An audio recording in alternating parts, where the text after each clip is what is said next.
अस्सलाम वालेकुम dear friends, this is our second lecture. और यहाँ से जो है हम अपने लेक्चर्स का आगाज़ करते हैं। कल हमने बेसिक लेक्चर पढ़ा था कि नोमेनक्लेचर क्या है और इसकी एग्जांपल्स वगैरह हमने कुछ डिस्कस की थी। कल बहुत ही ज़्यादा लेक्चर बेसिक था। अगर किसी को भी वो बेसिक लेक्चर अटेंड करना है तो वो यूट्यूब चैनल से हमारे ले सकता है।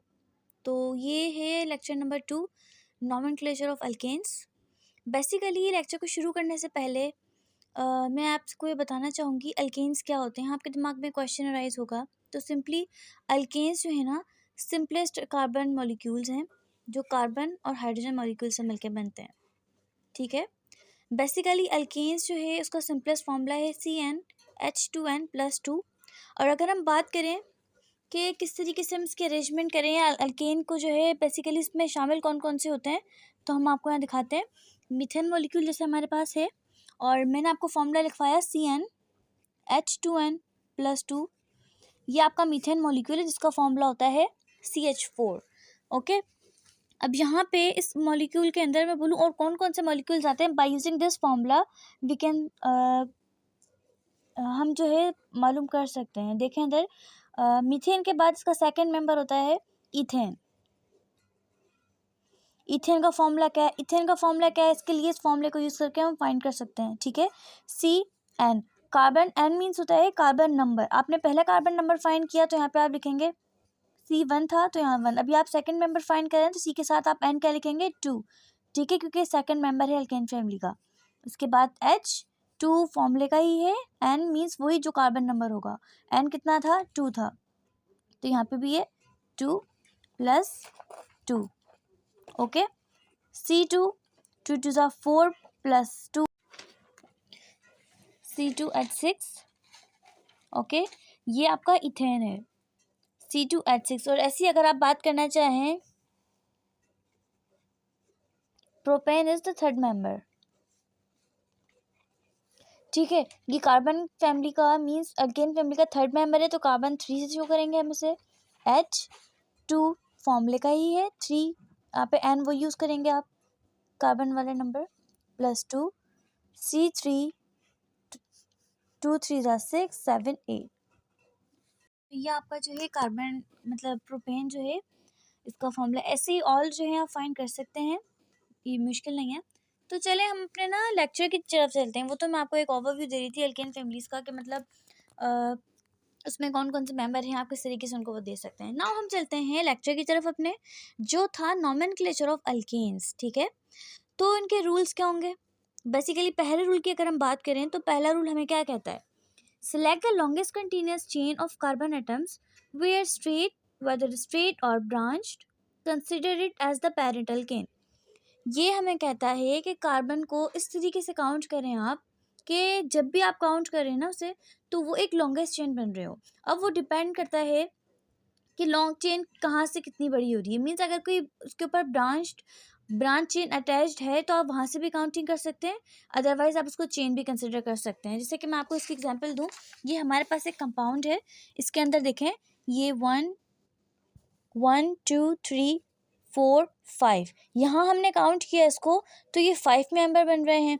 जैसे अगर मैं इसको नेमिंग दूँ, ये 1 है 2 3 4 एंड 5, यहाँ हमने इसको नेमिंग दी इस तरीके से, तो ये नेमिंग का तरीका रॉन्ग है। ये तरीका रॉन्ग है, बिल्कुल रॉन्ग है। अगर आप इसको कंसिडर करते हो ब्रांच के तौर पे, अगर आप इसे काउंट करना शुरू करते हो 1 2 3 4 5 6,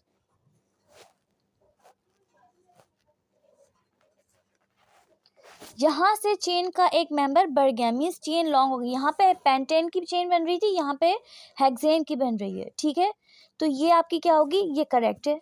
इस तरीके से पॉइंट जो आपका पहला था उसकी एग्जांपल है कि जब आप कंसिडर करेंगे लॉन्ग चेन को, वो भले वेदर ब्रांच्ड हो या फिर स्ट्रेट। अब चलते हैं सेकंड पॉइंट की तरफ। जी, तो सेकंड पॉइंट हमें क्या कहता है? ये सेकंड रूल हमारा कहता है हमें the number of carbon atom of the longest chain selected in which direction gives the nearest branching.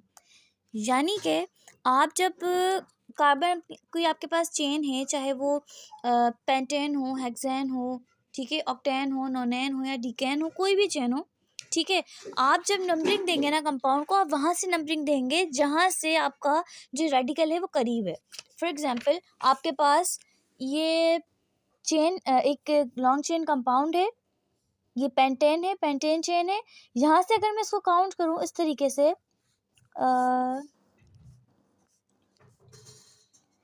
तो ये तरीका बिल्कुल रॉन्ग है, इस तरीके से नहीं देते, ठीक है। लेकिन अगर मैं इसको काउंट करूँ इस तरह से, ब्रांच, ये ब्रांच चेन यानी कि एक रेडिकल अटैच्ड है, मीन्स जहाँ चेन से रेडिकल करीब होगा नेमिंग हमेशा वहीं से स्टार्ट होगी, ठीक है। तो ये तरीका आपका करेक्ट है। इस तरीके से हम जो है कार्बन चेन्स को कार्बन लॉन्ग चेन्स के अल्केन्स के कंपाउंड को नेमिंग दे सकते हैं। तो थर्ड पॉइंट हमें क्या कहता है? थर्ड पॉइंट हमें कहता है position of each alkyl radical is designated by carbon atom to which it is attached. यानी कि आपके पास कोई एक लॉन्ग चेन कंपाउंड है, यहाँ आप देख सकते हैं एग्जाम्पल में, इसके अंदर जब जहाँ से रेडिकल करीब होगा वहाँ से आप काउंट तो करेंगे, और जब नेमिंग देंगे तब भी इसको क्या करेंगे, पहली प्रायोरिटी में नेम उसी का लिखेंगे। जैसे यहाँ पर ये कार्बन नंबर 2 पर है, ये जो आपके पास ब्रांच चेन रेडिकल अटैच्ड है, ये आपकी क्या किस पर है, ये कार्बन नंबर 2 पर है, तो इसलिए आप इसको क्या कहेंगे, इस कंपाउंड का जो नाम होगा वो 2 मिथाइल ब्यूटेन होगा। ब्यूटेन इसलिए क्योंकि 4 कार्बन की चेन है। प्रोपेन होती तो हम इसको 3 कार्बन चेन होती तो हम इसको प्रोपेन नाम देते, 5 होती तो हम पेंटेन कहते, एंड सो ऑन, ठीक है। अब यहाँ पे 2 पे अटैच है तो इसलिए हमने क्या कहा, 2 मिथाइल, मिथाइल इसलिए क्योंकि ये रेडिकल है।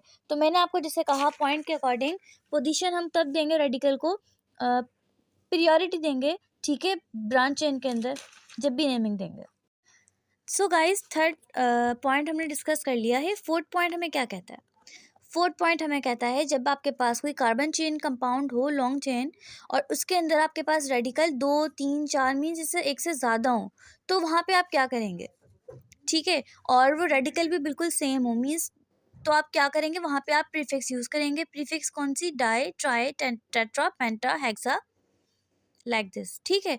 मैं एग्जाम्पल अगर आपको बताऊँ, आपके पास ये कंपाउंड है, ये 1, 2, 3, 4, 5, ये लॉन्ग चेन पेंटेन कंपाउंड है, ठीक है। इसमें क्या हुआ है, लॉन्ग चेन पेंटेन की बन रही है, यहाँ पे आपके पास 3 आइडेंटिकल रेडिकल प्रेजेंट है अलग अलग पोजीशंस पर, ठीक है। तो यहाँ पे हम इसकी प्रीफिक्स यूज़ करेंगे, 3 है रेडिकल तो यहाँ पे हम प्रीफिक्स यूज़ करेंगे ट्राई, 2 होती तो हम यूज़ करते हैं डाई, ठीक है, इस तरीके से।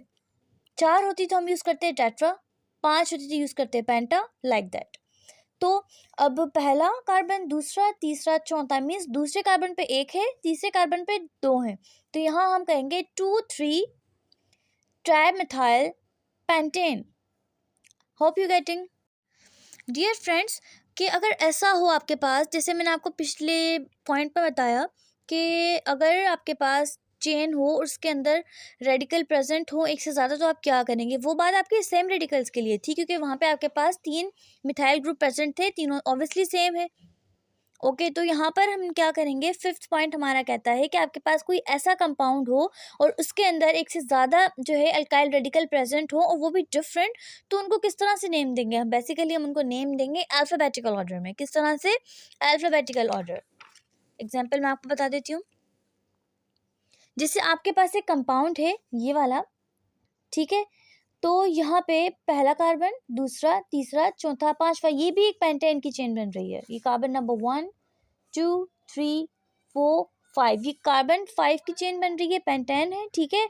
अब यहाँ पर दूसरे वाले कार्बन पे एक मिथाइल ग्रुप अटैच्ड है, ये रहा, ये कार्बन नंबर 2 पे अटैच्ड है, ये एक आपके पास मिथाइल है, इसको ओपन करके लिखा हुआ है, बेसिकली ये सॉरी इथाइल है, ये उसको ओपन करके लिखा हुआ है, तो इसलिए जो है आपको कंफ्यूज नहीं होइएगा, ये बेसिकली इथाइल का स्ट्रक्चर है, ऑलराइट।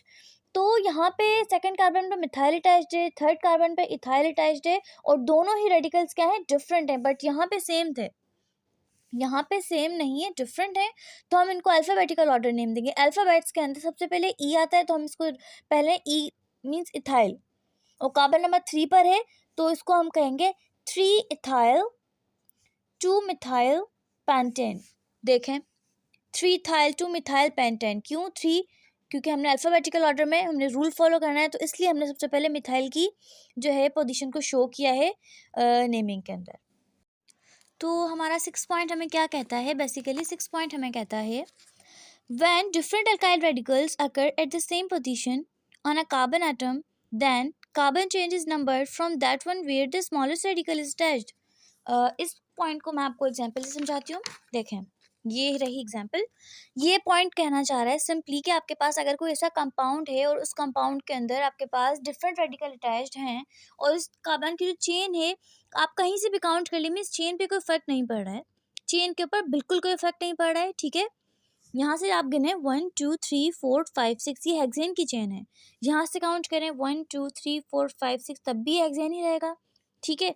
लेकिन इतना फर्क पड़ेगा जब आप यहाँ से काउंट करेंगे तो यहाँ पर आपका मिथाइल ग्रुप आ रहा है 3 पर, लेकिन जब आप यहाँ से काउंट करेंगे ना तो यहाँ पे आपका मिथाइल ग्रुप आएगा 4th पोजीशन पर।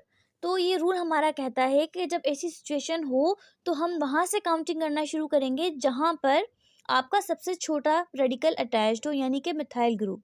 हम प्रायोरिटी देंगे किसको? मिथाइल को। मैं नंबरिंग की बात नहीं कर रही, वो नंबरिंग अल्फ़ाबेटिकल ऑर्डर में ही होगी, लेकिन मैं नंबरिंग की बात कर रही हूँ क्योंकि यहाँ पे आपको बताना पड़ेगा, चेन के अंदर मेंशन करना पड़ता है कि कौन सा रेडिकल किस पोजीशन पे अटैच्ड है। आपको उसकी पोजीशन को बताने के लिए ये जो है रूल फॉलो करना पड़ेगा। तो मिथाइल आपके पास 3rd पे अटैच्ड है, ठीक है, ये छोटा है। लेकिन यहाँ पे अगर प्रोपेन भी होता ना तो मैं क्या करती, यहाँ पे मिथाइल की जगह अगर प्रोपेन होता तो पता है आपको प्रियोरिटी किसे मिलती? तो आप प्रियोरिटी मिलती इथेन को, इस वाले को, ठीक है। यहाँ मिथेन जो है अटैच्ड है 3rd पर, मिथाइल ग्रुप सॉरी अटैच्ड है किस पे? 3rd पर। तो आप क्या करेंगे, इसको नंबर देंगे कहाँ से? इस वाली पोजीशन से, क्योंकि ये क्लोज पड़ा है 1 से, मीन्स कि ये चेन के थोड़ा करीब है, तो हम प्रायोरिटी देंगे इस वाले ग्रुप को। ऑलराइट, तो ये कंपाउंड का नेम बन जाएगा 4 इथाइल 3 मिथाइल हेक्सेन।